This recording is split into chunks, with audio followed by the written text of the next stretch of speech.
இந்த வீடியோ பார்க்குற எல்லாருக்கும் வணக்கம். நம்ம இன்னைக்கு என்ன செய்ய போறோம்? அன்னைக்கு ஹெனி சிக்கன் தான் பண்ண போறோம். இந்த தேன் ஊத்தி ஹோட்டல்ல எல்லாம் நம்ம போனோம்னா அன்னைக்கு ஹெனி சிக்கனை ரொம்ப விரும்பி சாப்பிடுவாங்க, பசங்களும் சாப்பிடுவாங்க. நம்மளும் அந்த ஹெனி சிக்கனுக்கு வந்து ரொம்ப ஆசைப்பட்டு விரும்பி சாப்பிடுவோம். அந்த ஹெனி சிக்கனை வந்து ஹோட்டல்ல தான் நம்ம சாப்பிட முடியும் நம்ம நினைச்சிட்டு இருக்கோம். ஆனா அது வந்து ரொம்ப ஈஸியா செஞ்சிடலாம். ஆனா அது மெத்தட் எல்லாம் தெரிஞ்சது நான் நினைக்கி டக்குன்னு ஈஸியா செஞ்சிடலாம். அந்த ஹெனி சிக்கனை வந்து எப்படி செய்யலாங்கிறத, தேவையான பொருள் எல்லாம் பார்த்துட்டு எப்படி செய்யலாங்கிறத வாங்க பார்க்கலாம். இப்போ வந்து இந்த ஹெனி சிக்கன் பண்றதுக்கு வந்து நான் வந்து எலும்பு இல்லாம இந்த மாதிரி சதை பீஸா எடுத்து கட் பண்ணி வச்சிருக்கேன். இது ஒரு 200 கிராம் அளவு கிட்ட இருக்கும்.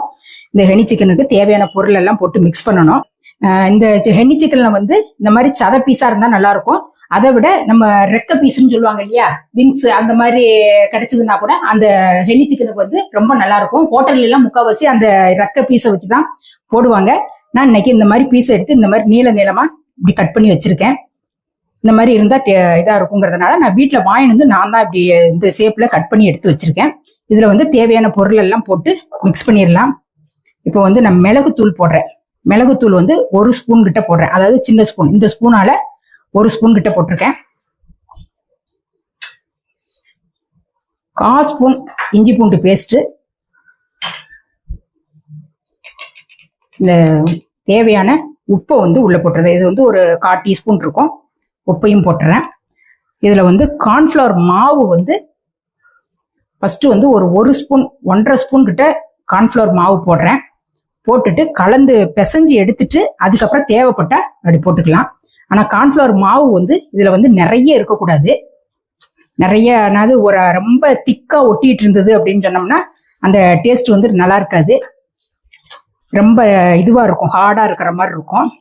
அதனால லைட்டா தான் கார்ன்ஃபிளவர் மாவு வந்து அந்த சிக்கனோட லைட்டா ஒட்டுற மாதிரி பார்த்து போட்டுக்கோங்க. இப்ப இந்த அவ்வளவுதான். இந்த பொருளை போட்டு அப்படியே நல்லா பெசறிட்டு குறைஞ்சது ஒரு 20 நிமிஷம் ஒரு தட்டை போட்டு மூடி அது பாட்டுல ஊறிட்டு இருக்கட்டும். அதுக்கடுத்து பொரிச்சு எடுத்துக்கிறத பார்த்துக்கலாம். இந்த ஹெனி சிக்கன் பொரிச்சு எடுக்கிறதுக்கு நான் வந்து கொஞ்சமா எண்ணெய் விட்டுருக்கேன். ஒரு 4 பீஸா போட்டு எடுத்துக்கலாம். இதை வந்து நல்ல ஒரு 20 நிமிஷம் 25 நிமிஷம் கிட்ட நல்லா ஊறி இருக்கு. இதை வந்து அப்படியே ஒரு பெரட்டி விட்டுறலாம். விட்டிட்டு இது வந்து எண்ணெய் வந்து லேசா, அதாவது மிதமான சூட்ல இருந்தா போதும், அந்த அளவுக்கு வச்சுட்டு இப்போ ஒவ்வொரு பீஸா வந்து எண்ணெயில போட்டுருவோம். நான் வந்து நிறைய எண்ணெய் ஊற்றினோம்னா வேஸ்டா தான் ஆயிடும். அதனால நான் கொஞ்சமா எண்ணெய் விட்டு பொரிச்சிருக்கேன். 2 ட்ரிப்பா 3 ட்ரிப்பா போட்டு பொரிச்சு எடுத்துக்கலாம். இது ஒரு பக்கம் நல்லா வெந்துட்டோம். வெந்ததுக்கு அப்புறம் திருப்பி இன்னொரு பக்கமும் போட்டு ரொம்ப வந்து இது வந்து மொறுமொறுன்னு வேக வைக்க கூடாது.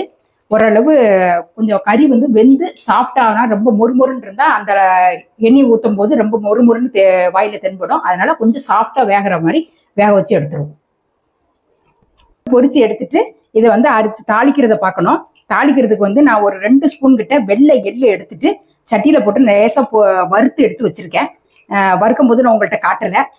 லேசா படப்படன்னு பொரியும். எள்ளு வறுக்கிறது தெரியும் உங்களுக்கு. லேசா சட்டியை சூடு பண்ணிட்டு போட்டாலே படப்படன்னு பொரியும். அந்த இதுல டக்குன்னு ஆஃப் பண்ணிட்டு எடுத்துடலாம். இதை ஒரு 2 ஸ்பூன் கிட்ட இது பண்ணி வச்சிருக்கேன். இதுல வந்து பூண்டு வந்து ஒரு 10 பல் பூண்டு எடுத்து இந்த மாதிரி பொடியை கட் பண்ணி எடுத்து வச்சிருக்கேன். இப்போ வந்து இந்த கிண்ணத்துல வந்து நம்ம சாஸ் எல்லாம் ஊத்தி நல்லா கலந்து வச்சிடலாம். அதை ஊத்துறத பார்ப்போம்.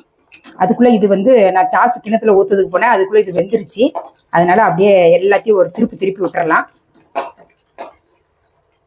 இப்போ அது ரெடி ஆகுறதுக்குள்ள நம்ம சாஸ் எல்லாம் ஊற்றி எல்லாம் ரெடி பண்ணி வச்சுக்கலாம். நான் ஃபர்ஸ்ட் வந்து வினிகர் ஊத்துறேன். வினிகர் வந்து ஒரு 2 ஸ்பூன் கிட்ட. நல்லா இந்த ஸ்பூன் வந்து நல்ல பெரிய ஸ்பூன் தான். இதால ஒரு 2 ஸ்பூன் வினிகர் ஊற்றிடுறேன். இது வந்து நான் ரெட் சில்லி இது போடுறேன். அந்த ரெட் சில்லி இல்லை அப்படின்னாலும் நம்ம வந்து கொஞ்சமா மிளகாத்தூள் போட்டுக்கலாம். அது ரெண்டுமே ஒரே டேஸ்ட்ல தான் இருக்கும். நான் வந்து ரெட் சில்லி வந்து இப்போ 1 ஸ்பூன் கிட்ட 1.5 ஸ்பூன் கிட்ட விடுறேன். இது கொஞ்சம் கம்மியா தான் இருக்கு. நான் வந்து கொஞ்சமா மிளகாய் பொடி போட்டுக்கிறேன். இப்போ வந்து சோயா சாஸ் வந்து நான் வந்து டார்க் சோயா சாஸ் தான் வாங்கியிருக்கேன். லைட் சோயா சாஸ்னா கொஞ்சம் ஜாஸ்தி ஊற்றலாம். இது வந்து நான் 1 ஸ்பூன் கிட்ட விடுறேன். லைட் சோயா சாஸ்னா 1.5 ஸ்பூன் கிட்ட விடலாம். இது நான் 1 ஸ்பூன் கிட்ட விட்டுருக்கேன். அடுத்து சில்லி சாஸ் வந்து நல்ல இந்த பெரிய ஸ்பூனால 1 ஸ்பூன் விடுறேன். இந்த பெரிய ஸ்பூனால 1 ஸ்பூன் ஃபுல்லா விட்டுருக்கேன். நீங்க சின்ன டீஸ்பூன் அன்னைக்கு ஒரு 2-2.5 ஸ்பூன் கிட்ட அளவுக்கு வரும். இதையும் உள்ள சேர்த்துருவோம். சேர்த்துட்டு அடுத்தது ஹென்னி தேன் வந்து நான் இந்த தேன் எடுத்திருக்கேன். இந்த தேன் வந்து ஒரு 2 ஸ்பூன் கிட்ட விட்டுக்கலாம். 2 ஸ்பூன் கிட்ட தேன் விடுறேன். நீங்கள் வந்து நான் வந்து இப்போ உங்களுக்கு கம்மியாக செய்கிறதுனால ஒரு 2 ஸ்பூன் கிட்ட அளவு வருது. நீங்கள் வந்து 1 கிலோ அப்படியே அந்த அளவுக்கு செய்யணும் அப்படின்னு நம்ம நினைக்கி கொஞ்சம் பாதி அளவு தேன் ஊற்றிட்டு கொஞ்சம் நாட்டு சக்கரை போட்டிங்கன்னா கூட அந்த டேஸ்ட் வந்துடும். இப்போ வந்து இதை எல்லாத்தையுமே நல்லா மிக்ஸ் பண்ணிக்கிடுவோம். எல்லா சாஸுமே ஊற்றியாச்சு. நல்லா இப்படி கலந்து விட்டுருவோம். இது வந்து இந்த அளவுக்கு கலர் மாதிரி நல்லா இப்படி வெந்தா போதும். நான் இப்போ வந்து இதை எடுத்துடுறேன். சிக்கனை வந்து எல்லாத்தையுமே நல்லா பொரிச்சு எடுத்துட்டேன். எந்த அளவுக்கு சாஃப்டா இருக்கு பாருங்க. நல்லா சாஃப்டா வெந்துட்டு இப்போ வந்து அதே கடாயில அந்த பொரிச்ச எண்ணெயை தான் கொஞ்சத்தை வடிச்சிட்டு வச்சிருக்கேன். ஒரு 2 ஸ்பூன் கிட்ட எண்ணெய் இருக்கும். இதுல வந்து இப்போ நான் பூண்டை கட் பண்ணி வச்ச பூண்டை வந்து உள்ள சேர்த்துறேன். அடுப்பை வந்து ஸ்லோவாகவே வச்சுக்கோங்க. இந்த பூண்டு வந்து கொஞ்சம் செவந்து வரட்டும். வந்து இந்த அளவுக்கு லைட்டாக செவந்து வந்திருக்கு. நான் இப்போ வந்து நான் ஏற்கனவே ரெட் சில்லி சாஸ் வந்து நான் அந்த இதில் ஊற்றிருக்கேன்.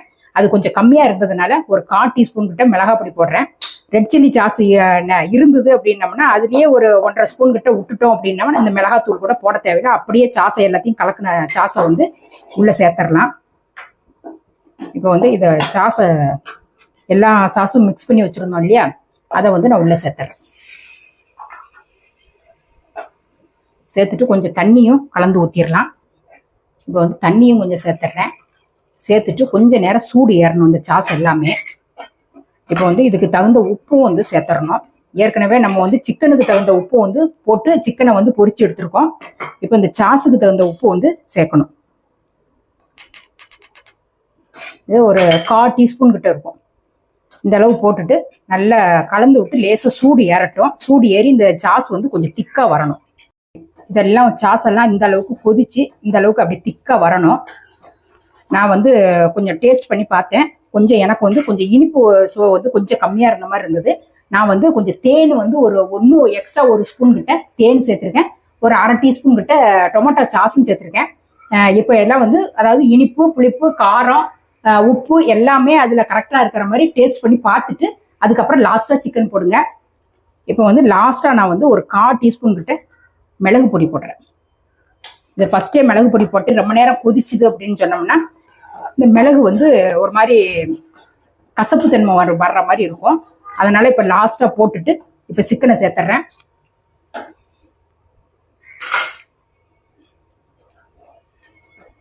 சிக்கனை சேர்த்துட்டு நல்லா அடுப்பை வந்து நல்லா ஸ்பீடாக வச்சு ஃபுல் ஸ்பீடில் வச்சு நல்லா கலந்து விடணும்.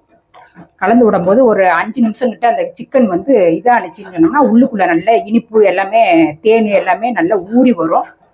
திக்கானதுக்கப்புறம் பார்ப்போம். இந்த அளவுக்கு பெனி சிக்கன் வந்து நல்ல சிக்கனோட நல்ல ஊறி நல்ல இந்த அளவுக்கு வந்துருச்சு. இப்போ நான் வந்து அடுப்பை ஆஃப் பண்ணிடுறேன். ஆஃப் பண்ணிட்டு அதுக்கப்புறமா தான் எள்ளு போடணும். இந்த ஹெனி சிக்கன் செஞ்சீங்கன்னு நினைக்கி உங்கள் வீட்டில் வந்து சாப்பாட்டுக்கு வச்சு சாப்பிட்ற அளவுக்குலாம் இருக்காது. வெறுமனையே சாப்பிட்டு காலி பண்ணிடுவாங்க. எங்கள் வீட்டிலலாம் சாப்பிட்டு காலி பண்ணிடுவாங்க. அதே மாதிரி நீங்களும் வந்து செஞ்சீங்கன்னு நினைக்கி ஃப்ரைட் ரைஸு இதோட ரொம்ப நல்லாயிருக்கும். இந்த ஹெனி சிக்கன் இந்த பாருங்க ஜூஸியாக நல்ல சிக்கனோட நல்லா ஊறி போய் இருக்கும். இப்போ வந்து இந்த சிக்கனை வந்து நல்லா அப்படி மேலே போட்டு விட்டிங்கன்னா அந்த சிக்கனை சாப்பிடும்போது அந்த எள்ளோட டேஸ்ட் வந்து வாயில் கடிபட்டு சாப்பிடும்போது நல்லாயிருக்கும். இந்த சிக்கனை வந்து ஃப்ரைட் ரைஸுக்கும் ரொம்ப நல்லாயிருக்கும். நம்ம இந்த தேங்காய் பால் சாதம்லாம் ஆக்குறோம் இல்லையா, அந்த மாதிரி சாப்பாட்டுக்கும் ரொம்ப நல்லாயிருக்கும். நீங்கள் அதை செஞ்சீங்கனாலே வீட்டில் வெறுவாயிலே சாப்பிட்டு காலி பண்ணிடுவாங்க. அந்த அளவுக்கு டேஸ்ட் இருக்கும். இந்த மாதிரி ஹெனி சிக்கனை நீங்களும் உங்கள் வீட்டில் செஞ்சு பார்த்துட்டு எப்படி இருந்ததுங்கிறத கமெண்ட்ல சொல்லுங்கள். இதே மாதிரி அடுத்த ஒரு சூப்பரான ஒரு வீடியோவில் நான் உங்களை சந்திக்கிறேன். நன்றி.